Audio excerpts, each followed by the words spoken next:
Section 2. Ancient Origins, Beyond Aesop. So, where did this incredibly efficient story actually come from?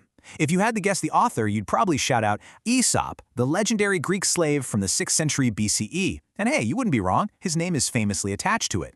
But according to an amazing exhibit from the University of Michigan Library, the core tradition of this story actually dates way back to Sumerian proverbs from 1500 BCE. To put that into perspective, that is almost 1500 years before the Christian New Testament was even a thought. The story survives through Aesop, it gets adapted by Scottish poets like Robert Henryson in the 1480s, and is immortalized in these famous English wood engravings by Thomas Bewick in 1818. This is a story that has literally survived the rise and fall of entire global empires.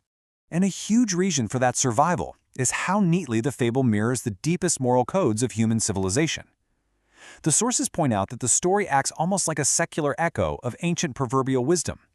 It perfectly aligns with things like the Christian Beatitudes, such as this famous line from Jesus, "Blessed are the merciful, for they shall obtain mercy."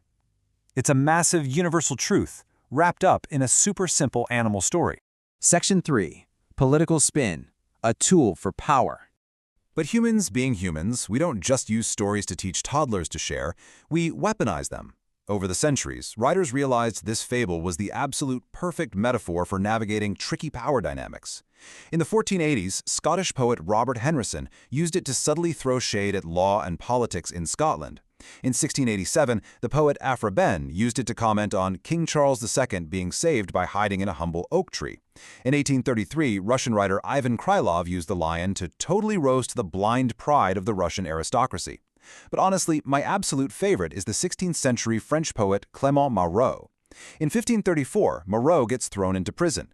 To beg for his release, he actually writes a letter to his influential friend, styling his buddy as the mighty lion and himself as the lowly rat. He's basically saying, "Hey man, let me out, you never know when you might need a rat."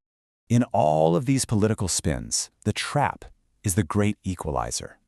This whole idea of the mouse hearing the mighty roar of the trapped lion off in the distance, that became a hugely powerful symbol. It was a direct warning to proud kings and arrogant aristocrats that their total downfall could happen in a split second.